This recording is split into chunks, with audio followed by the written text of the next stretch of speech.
पिछले जुमे मैंने आप हज़रात के सामने सहाबा इकराम रिज़वानुल्लाह अजमईन के इश्क़ के हवाले से गुफ्तगू की थी। उनकी मोहब्बत, उनकी अक़ीदत, उनका एहतराम, कुछ बातें सामने आई हैं। अभी बहुत सारी बातें हैं, बहुत सारे वाक़यात हैं। अल्लाह ताला से दुआ है कि अल्लाह तबारक व तआला हमें सहाबा इकराम रिज़वानुल्लाह अजमईन जैसा इश्क़ अता फरमाए।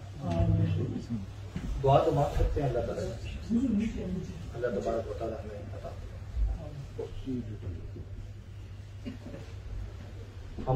हमारे असलाफ जैसा हमें इश्क़ अता फरमाए, मोहब्बत अता फरमाए।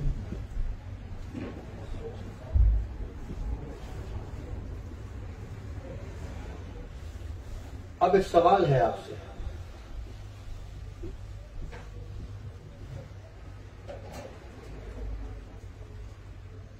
जो शिर्क का मुर्तकिब हो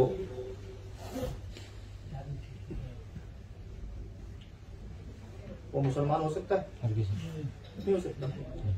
जो शिर्क का मुर्तकिब, जो शिर्क करे, मैंने जैसे आयत आप हज़रात के सामने तिलावत, अल्लाह ताला मग़फ़िरत नहीं करेगा। इन्नल्लाह ला यग़फ़िरु अन युश्रका बिही व यग़फ़िरु मा दून ज़ालिका।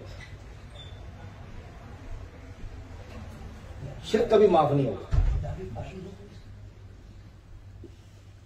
व यग़फ़िरु मा दून ज़ालिका, बाकी सारी चीजें अल्लाह ताला माफ कर सकता है, लेकिन शिर्क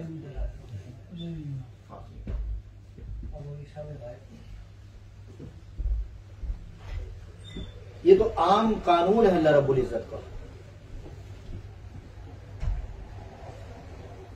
लेकिन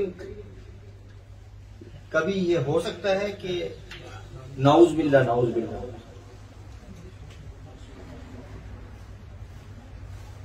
नबी होने का दावा करे और वो शिर्क करे। आदमी सोच भी नहीं सकता, आदमी इस्लाम से निकल जाएगा।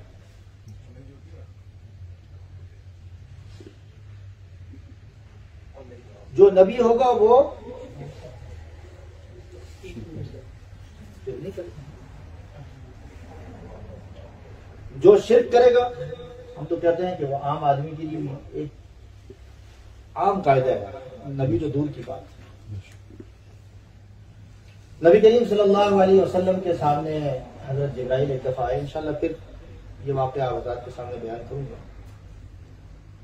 जो जहन्नम के तबकात बयान किए ना, उनमें से सबसे पहला, यानी जो सबसे आखिरी जो दर्जा है, सबसे आखिरी दर्जा, यानी जो असफल साफिलीन जिसे कहते हैं, वो किसका है मालूम है? मुनाफिकीन का। यानी कितना खतरनाक है, होता है सबसे नीचे उनको डाला जाएगा, गड़े करना। और दूसरा जो तबका है वो हज़रत जिब्राइल अलैहिस्सलातु वस्सलाम ने फरमाया कि वो मुशरिक होगा। शिर्क की माफी नहीं है। इसीलिए हमारे अकाबरीन में उलमा ने लिखा है कि दिन में कम से कम 100 मरतबा आदमी कलमे का क्या करने, विद कर लिया करें, पढ़ लिया करें, ला इलाहा इल्लल्लाह मुहम्मद रसूलुल्लाह। बहुत सारे हम दिन भर में अल्लाह माफ कर रहा है, कैसी कैसी बात कह जाते होंगे उसमें। तो शिर्क किसी सूरत में, शिर्क की माफी नहीं।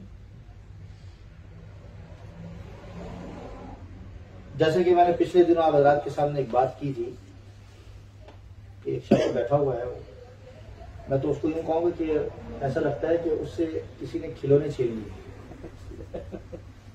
बच्चे होते हैं ना, उनसे खिलौने छीन लेते हैं तो क्या करते हैं? रोते हैं।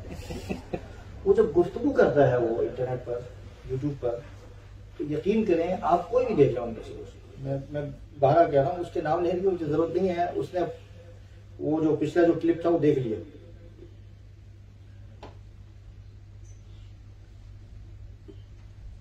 फिर उसने जवाब दिया अपनी तरफ से, कोशिश की जवाब देने की।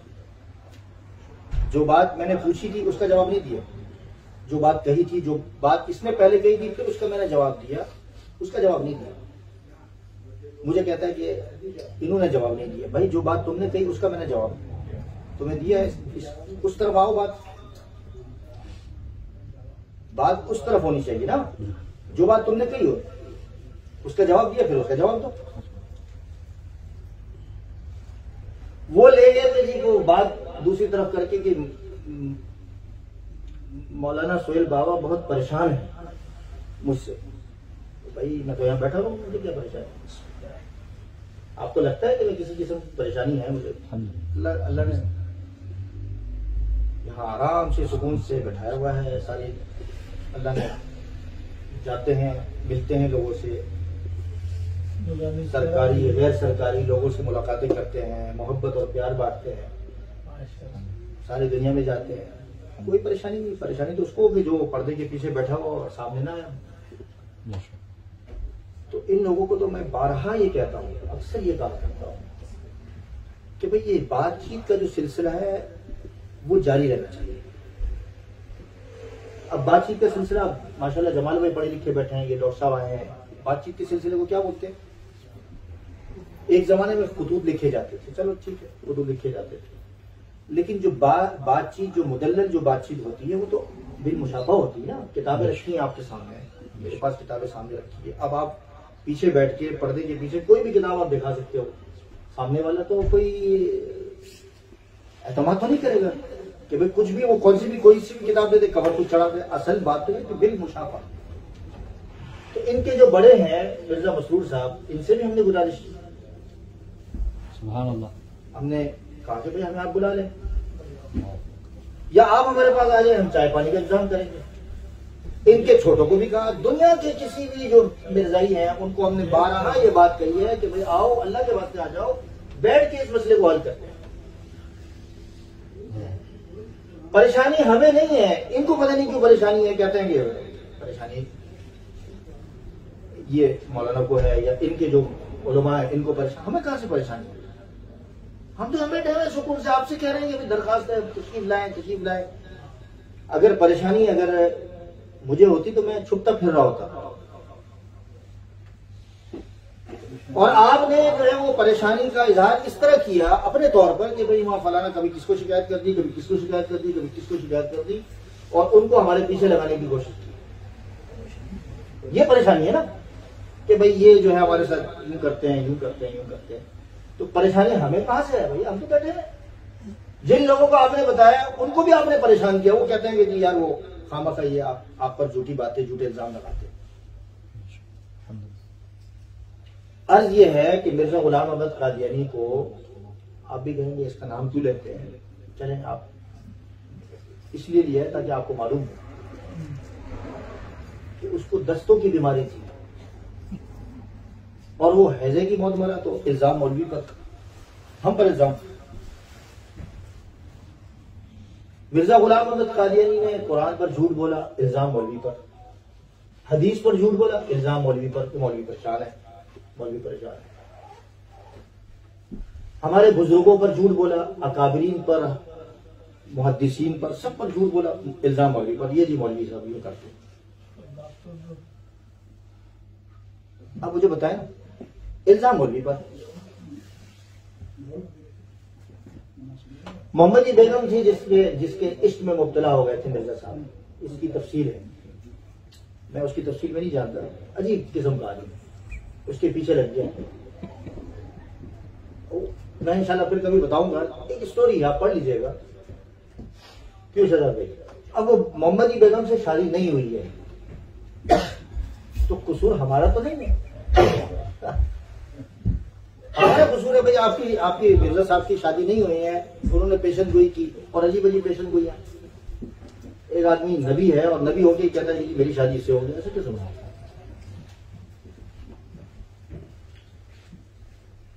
मिर्जा गुलाम अहमद कादियानी की मोहम्मदी बेगम से शादी नहीं हुई है, उसने पेशन गोई की नहीं हुई। अब इल्जाम मौलवी पर।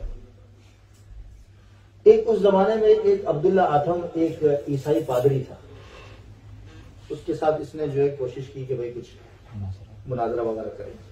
एक तो हुजूर सल्लल्लाहु अलैहि वसल्लम का वफ्द नजरान के साथ बात हुई थी, उन्होंने तो हिम्मत ही नहीं की, एक दिन में मसला हल हो गया, वो भाग गए, कहते नहीं हम नहीं करते। वक्त का नबी है, सच्चा नबी है, और इसने 15 दिन से जायद लगा दिए और वो भी शिकस्त खा गया। वो मौलवी पर इल्जाम। असल मसला क्या है? असल मसला ये है, ये इस जैसी किताबें अंदर रखी हैं, ऊपर रखी हुई हमारे पास भरी पड़ी। इस किताब ने या इन किताबों ने जितना इनको रुसवा करवाया है, किसी और चीज ने नहीं करवाया, किसी और चीज ने नहीं करवाया। वल्लाह मैं कहता हूं ये किताब इनके लिए जो है वो समझे कि जहर है, ये इसको पी नहीं सकते, इसीलिए कभी कहते हैं कि कुरान पर झूठ बोलो, कभी हदीस पर झूठ बोलो। तो हमारा तो कोई कसूर नहीं। एक मौलवी यहां बैठे हुए हैं, या वालिद साहब बैठे हुए हैं, एक मौलवी बात करने के लिए तैयार नहीं। अब मुझे बताएं परेशानी किसको है? भाई जो आदमी किसी से दूरी इख्तियार करना चाहता हो ना, तो वो बात नहीं करेगा ना। हम तो करीब करना चाह रहे हैं, आ जाओ हमसे बात करो भाई, एक टेबल पर बैठो,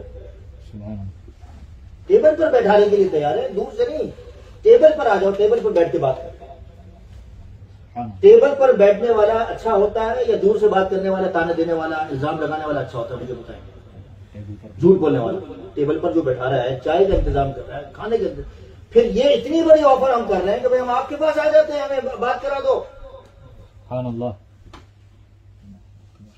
और ये जो किताब जो जिससे आप कन्नी कतराते हो, इस पर बात करो, इसमें क्या लिखा हुआ है? मौलवियों ने परेशान नहीं किया आपको, या मौलवी परेशान नहीं है, ये किताब आपको परेशानी में मुब्तला कर रही है। ये जो किताबें हैं जो मिर्जा साहब ने लिखी हुई हैं, आपके नबी की हदीसें हैं, इसने आपको परेशान किया।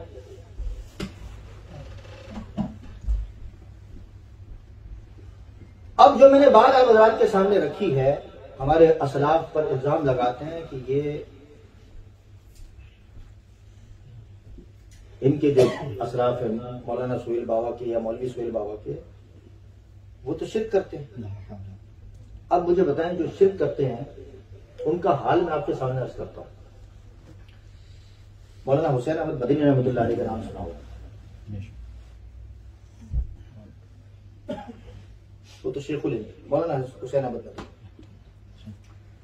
18 साल उन्होंने रोजा शरीफ के सामने हदीस का दर्ज किया। कितने साल? 1 नहीं, 2 नहीं, 3 नहीं, 4 नहीं।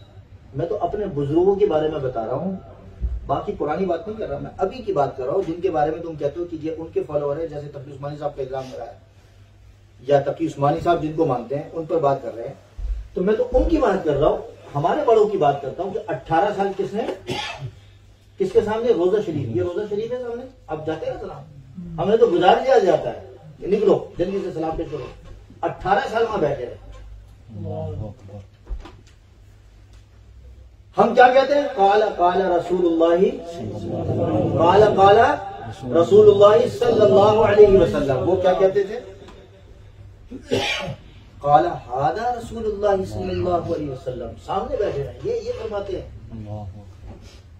18 साल दर्स, जो मुशरिक होगा उसको वहां जगह दी जाएगी, उस मकाम पर वो मर्तबा, वो मनसब दिया जाएगा। तो आने मिर्जा साहब को तो जिंदगी में कभी ना हज का मौका मिला, कभी मक्का मदीना की शक्ल देखी, बल्कि उन्होंने अपना ही हरम बना दिया कादियान के अंदर, क्योंकि मौका नहीं मिला। तो मस्जिद अक्सा भी वो बना दी, अपना ही हरम बना दिया, सब कुछ वहीं बना दिया। अब ये बात उठा के बोलेंगे जी ये इस तरह करते हैं। एक बात को कैस की जो बात मुकम्मल नहीं हो रही, क्योंकि जुमे का दिन है और अब इतनी बात तो सोशल मीडिया पर तो नहीं जा सकती कि तफसील वो करते जाए, इधर से उठाया, इधर से उठाया, इधर से चावल का दाना इधर से उठाया, एक चावल का दाना इधर से उठाया, तो हमारे चावलों का काम है। तो बाज लोग क्या करते थे, अच्छे और क्या करते थे, जो कम दर्जे के जो चावल होते उसको मिक्स करके बेचते थे। और हमने बोरियां रखी थी अपनी दुकान में, भाई यहाँ से उठाओ, यहाँ से उठाओ, अलग अलग जिसको लेना ये बोरी, हर एक के बोरी पर नंबर लिखे होते थे। मिक्स नहीं करते थे, ये मिक्स करते हैं और आगे लोगों को भी बेचते हैं। तो आदमी जो सामने वाला जो बंदा है, जो जिसने देखा नहीं होता दूसरी चीजों को, वो तो बोलेगा यार परेशान हो गई, ये तो मौलाना ये बोल रहे हैं। ये हमारे सारे अकाबरीन की जितनी भी ऑडियोज और वीडियोज हैं उनको उठा उठाकर उसको वो खुद तशरीह करके कहते हैं ये कहते हैं। सारी जिंदगी हज का नहीं मौका मिला, एक बार मक्का मदीना नहीं गए, और एक शख्स 18 साल वहां बैठ के क्या कर रहा है, 10 दिन, और उन पर इल्जाम लगा रहे हैं कि कौन थे ये लोग, इनके अकाबिर, इनके बुजुर्ग मुशरिक थे। मैंने अब आपके सामने एक बात रखी है जो शुरू में बात की है,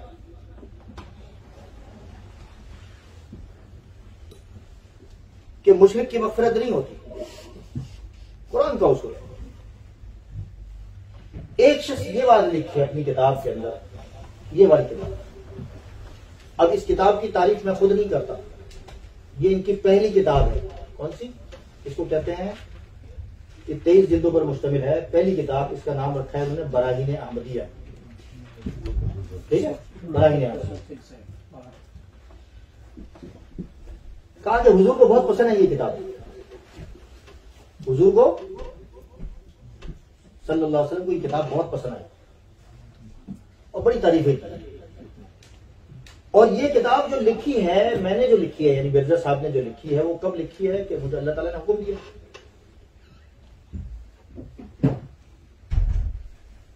आप भी कहेंगे यार मौलाना ये बातें जुमे में आजकल क्यों कर रहे हो? मजबूरी है, क्योंकि जवाब तो देना होता है, आपको भी समझाना होता है कि कल आपके सामने कोई ऐसी चीज आ जाए और आप कहोगे यार ये मौलाना जवाब नहीं देते, समझाते नहीं हमें।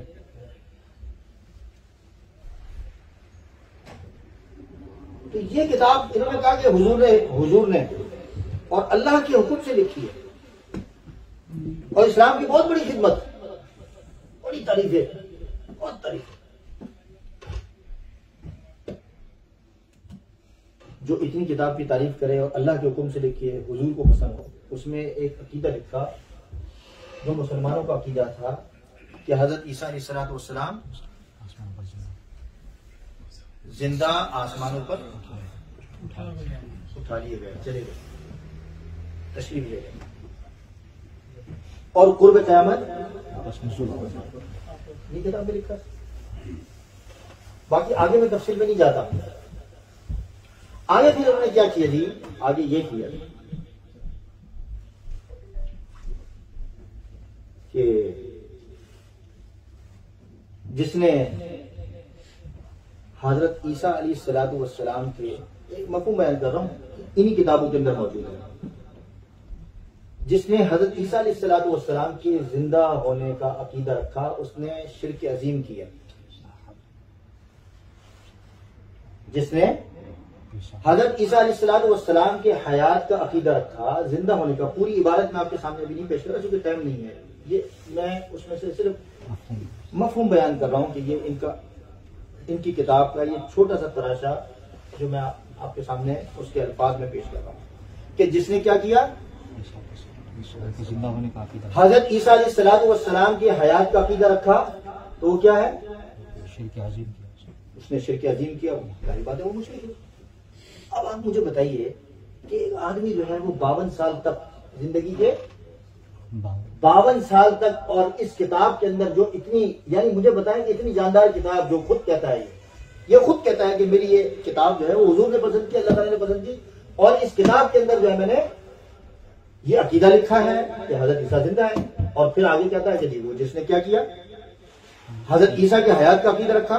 तो अब मुझे बताएं कि हमारे बुजुर्गों ने शिर्क किया या आपके जो मिर्जा साहब हैं उन्होंने शिर्क किया?